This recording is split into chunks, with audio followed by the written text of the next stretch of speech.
Hello friends, welcome to my TET class. Friends, आज हम पढ़ेंगे मैथ और मैथ में देखने वाले हैं एक एक नियम। एक बार आपका सिलेबस देख लेते हैं। ये देखिए आपका सिलेबस है, जहां से हमने संख्याओं का जोड़ घटाना, गुणा और भाग, लघुत्तम समापवर्त, महत्तम समापवर्तक, भिन्न को जोड़ घटा गुणा भाग और दशमलव संख्याओं का जोड़ घटा गुणा भाग और इस टॉपिक से संबंधित कुछ महत्वपूर्ण प्रश्नों को भी कर लिया था। और आज हम जो करने वाले हैं वो है हमारा एक एक नियम। तो आज हम एक एक नियम, कोई मुश्किल नहीं है, एकदम सिंपल सा है, जिसे हम इजीली करके एक ही दिन में इस टॉपिक को समाप्त कर देंगे।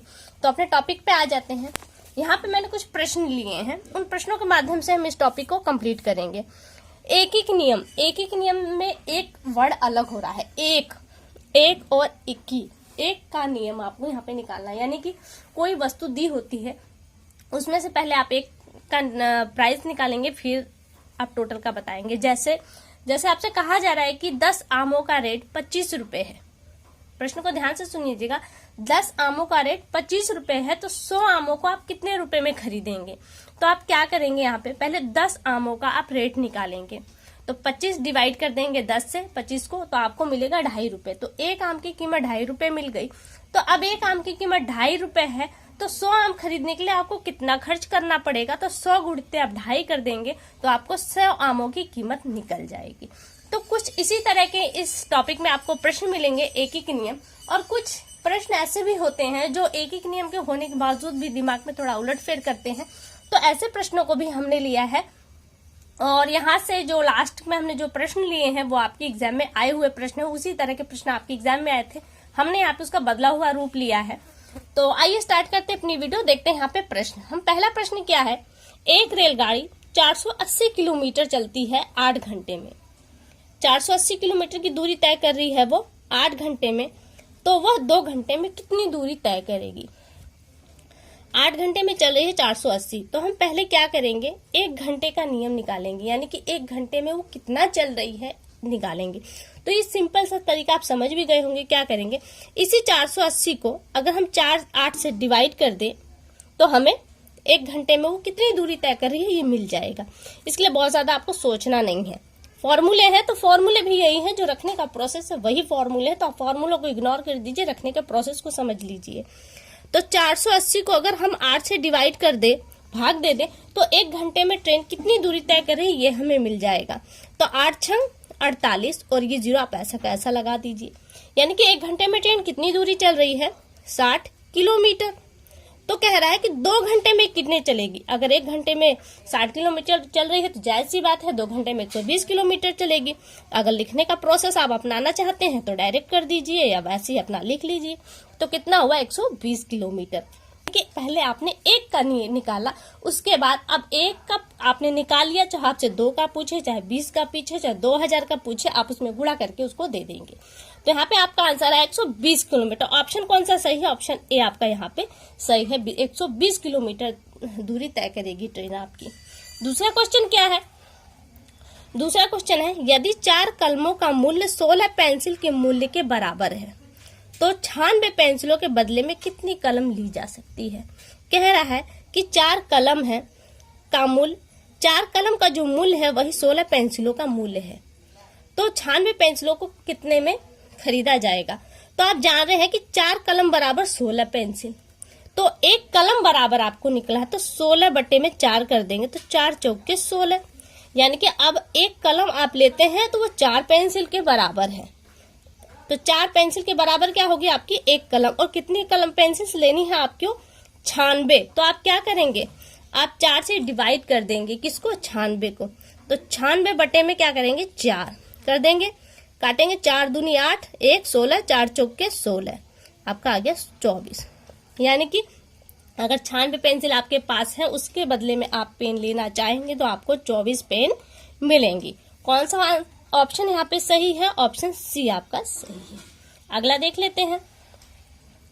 अगला प्रश्न है यहाँ पे, 3 कुर्सियों का मूल्य यदि 9 रुपए है तो 12 दर्जन कुर्सियों का मूल्य क्या होगा? प्रश्न वैसा ही हल्का सा आपको घुमाया गया है, क्योंकि वस्तुओं की संख्या जो दी गई है वो दर्जन में दी गई है। तो आपको वस्तुओं की संख्या जो है वो अंकगणितीय रूप में निकालनी होगी, फिर उसके बाद आप करेंगे। तो पहले आप देखिए कि 3 कुर्सियों का मूल्य क्या है, 9 रुपए। तो 1 कुर्सी का मूल्य निकालने के लिए आप क्या करेंगे, दाम बटे में जो कुर्सियों की संख्या है उससे आप कर देंगे भाग, तो आपको मिल जाएगा 3, क्योंकि किससे काटेंगे तो क्या आएगा 3 ही आएगा। आपको एक कुर्सी की कीमत क्या मिली 3 रुपए। अब आपको 12 दर्जन 12 कुर्सियों का नहीं, ये प्रश्न में ध्यान दीजिएगा, एग्जाम में यही दिमाग में थोड़ा सा कंफ्यूजन बढ़ जाता है कि हम इस पॉइंट को ही इग्नोर करते हैं, जो दर्जन शब्द है ना इसे इग्नोर कर देते हैं, दिमाग में पल भर के लिए हट जाता है, प्रेशर होता है उस वक्त, हमें सिर्फ 12 दिखाई देता है, दर्जन नहीं दिखाई देता। तो यहाँ देखिए कि एक दर्जन बराबर कितना होता है 12 वस्तुएं होती है ना एक दर्जन बराबर, तो 12 दर्जन बराबर क्या होगा 12 गुणित 12 कर देंगे, आपका आ जाएगा 144। यानी कि आपसे क्या पूछ रहा है 144 कुर्सियों का रेट आपसे पूछा जा रहा है, और एक कुर्सी का रेट आपको क्या मिला है 3, तो 144 गुणित आप कर देंगे 3, तो आपको इतनी कुर्सियों का रेट निकल जाएगा। कर देते हैं 4 3 या 12 कर 2, 4 3 12 13 का 3, 3 कम 3 1 4, 432 ये हो गया आपका आंसर। कौन सा आंसर मैच कर रहा है 432, ऑप्शन बी आपका मैच कर रहा है। यहाँ पे ये प्रश्न आपका सही है। अब अगला प्रश्न देख लेते हैं। ये प्रश्न आपके एग्जाम में एक बार आ चुका था, यहाँ पे संख्याएं अलग हैं, हमने अलग संख्या लिखी, लेकिन पूरा प्रोसेस यही था। ठीक है, देखिए इसमें क्या कह रहा है, 3 पेन और 5 पेंसिल का मूल्य क्या है 14 रुपए। हम लिख लेते हैं 3 पेन लिख लेते हैं, यहाँ पे पेन और यहाँ पे पेंसिल समझने के लिए। 3 पेन 5 पेंसिल और रुपए कितने हैं आपके 14 रुपए में मिल रहा है, लेकिन बोल रहा है कि 12 पेन और 20 पेंसिलों का क्या मूल्य होगा। तो कितना 12 पेन और 20 पेंसिल का आपको मूल्य बताना है कितना होगा। तो इसके बढ़ते क्रम को देखिए क्या दिखाई दे रहा है आपको, एक एक नियम तो है लेकिन यहाँ पे 2 चीज वस्तुएं हैं, तो इसलिए एक एक नियम यहाँ पे थोड़ा सा हावी हो जाएगा। ये निकालना पॉसिबल नहीं हो पाएगा कि कौन सी वस्तु कितने रुपए की है, क्योंकि यहाँ पे टोटल दे दिया गया है दोनों वस्तुओं का। तो आप क्या करेंगे, इसका क्रम देखिए बढ़ने का, ये किस संख्या में बढ़ रहा है। अगर हम देखें तो 3 में 4 का अगर हम गुणा करते हैं 3 चौके 12, 3 गुणित 4 करते हैं 3 चौके 12, और यहाँ पर भी हम उसी 4 का गुणा करते हैं तो हमको मिल जाता है 20। यानी कि चीजें अपने 4 गुने के रूप में बढ़ रही हैं, तो रेट भी अपने 4 गुने के रूप में ही बढ़ेगा। तो 14 चौका कर देंगे, हमें आंसर मिल जाएगा। 4 चौके 16, 4 एकम 4 5, यानी कि कितने रुपए में हमें वो चीजें मिलेंगी 12 पेन और 20 पेंसिल 56 रुपए में। समझ रहे हैं मेरी बात को ना। यहाँ पे दोनों रेट एक ही साथ दे दिए गए हैं मिक्स करके, इसलिए अलग करना मुश्किल है। तो इस कंडीशन पे आप ये देखेंगे कि इस वस्तुओं का जो बढ़ने का जो क्रम है वो किस गुने में किस क्रम में बढ़ रहा है। जिस क्रम में ये दोनों बढ़ रहे हैं उसी क्रम में आप इसे बढ़ा देंगे। दोनों का क्रम एक ही होगा, जैसे यहाँ पे 4 गुना हो रहा है तो ये भी 4 गुना ही होगा, 5 गुना हो रहा है तो ये भी 5 गुना ही होगा, और उसी हिसाब से आप रुपए में इंटू कर देंगे, आपको आंसर मिल जाएगा।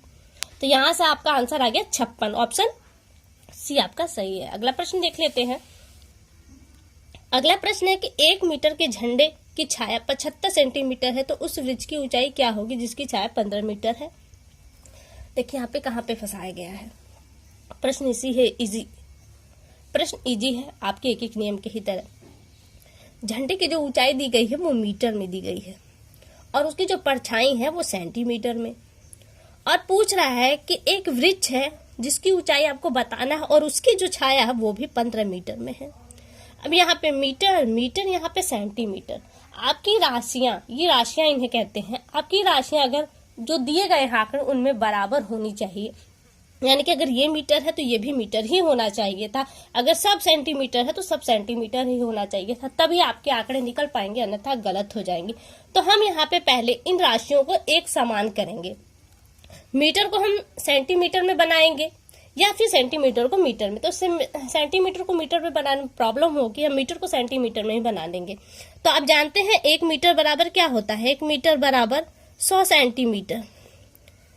तो यहाँ पे हमें क्या है 1 मीटर है, और यहाँ पे हमारा 75 सेंटीमीटर ऑलरेडी है, और यहाँ पे 15, तो 15 गुणित हम कर देंगे 100, तो क्या मिलेगा हमें 1500। अब यहाँ पे इसको थोड़ा अलग तरीके से लगाएंगे, हमें नहीं पता कि क्या है, देखते हैं सवाल कैसे लगेगा। हमें पहले देखना है ऊंचाई है, क्योंकि एक तरफ ऊंचाई दी गई है ऊंचाई, और दूसरी तरफ दी गई है छाया। तो झंडे की ऊंचाई क्या है आपकी 1 मीटर यानी कि 100 सेंटीमीटर, छाया कितनी है उसकी 75 सेंटीमीटर, और एक वृक्ष है जिसकी ऊंचाई हमें नहीं पता, तो ऊंचाई हम x मान लेते हैं और उसकी छाया कितनी है 15 मीटर यानी कि 1500 सेंटीमीटर। अब यहाँ पे हम एक एरो लगाएंगे, जो संख्या बड़ी है बड़ी की तरफ एरो का मुंह रहेगा। तो यहाँ पे x, यहाँ पे पहले देखिए 75 और 1500 कौन सी संख्या बड़ी है, ये संख्या बड़ी है इसलिए इसका एरो ऐसे लगेगा। लेकिन अब यहाँ पे बड़ी संख्या छोटी कैसे पता लगाएंगे, अब बताइए 100 सेंटीमीटर की ऊंचाई है जिसकी छाया 75 सेंटीमीटर आती है, तो 1500 सेंटीमीटर जिसकी छाया होगी वो वृक्ष काफी ऊंचा होगा। यहाँ पे अब जो संख्या आएगी वो 100 से बड़ी ही आएगी, तो इसलिए यहाँ पे नीचे हम एरो कर देंगे। अब इस एरो के अकॉर्डिंग आपका सवाल चलेगा। एरो को हम अब बटे के रूप में लिखेंगे, तो x जो एरो को नीचे होता है उसको ऊपर कर देते हैं, x बटे में 100 हो जाएगा इंटू 1500, यानी कि आपका ये नीचे है ना, इसको नीचे कर देंगे बटे में 75। अब गुणे में क्या आता है, आप तिर्यक गुणा कर देंगे, तिर्यक गुणा कर देते हैं। x के साथ आपका चला जाएगा 75 बराबर आपका हो जाएगा 1500 गुणित्ते 100, x बराबर 1500 गुणित्ते 100 बटे में 75, 75 दूना 150, ये जीरो यहाँ पे चला जाएगा। अब ये क्या हो जाएगा, गुणा कर देंगे तो हमें मिलेगा 2000, किसके बराबर, x बराबर 2000।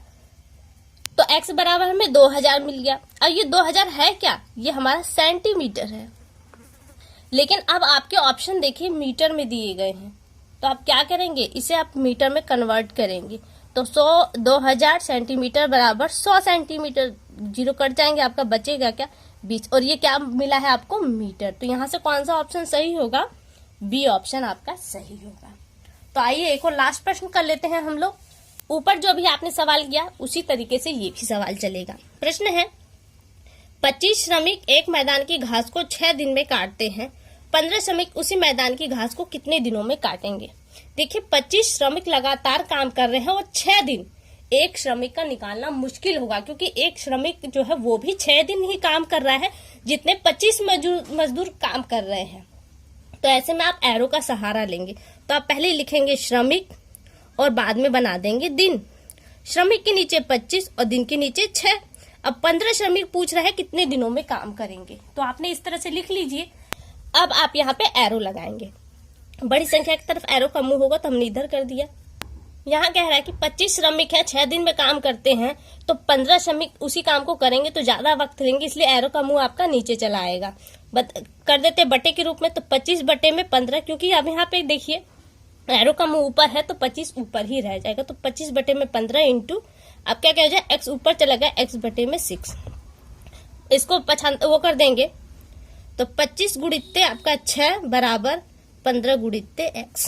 तो x की वैल्यू निकालेंगे तो 25 गुणित्ते 6 बटे में 15, 5 से काटेंगे 3 और यहाँ 5, 3 दूनी 5 दूनी 10, यानी कि 15 श्रमिक उस मैदान की घास को 10 दिनों में काटेंगे। तो यहाँ से आपका सही आंसर हो जाएगा, यहाँ पे ऑप्शन नहीं लिखे हैं आपका 10 दिन। ठीक है, तो फ्रेंड्स यहाँ से देखिए एक एक नियम आपका कंप्लीट हुआ। अगर इस तरह के कोई भी प्रश्न जो आपसे फंस रहे हैं तो उसे कमेंट बॉक्स में कमेंट करके जरूर बताइए, मैं आपको उसका सॉल्यूशन दूंगी। फिलहाल के लिए केवल इतना, अगली वीडियो में आपसे फिर मुलाकात होगी, तब तक के लिए नमस्कार।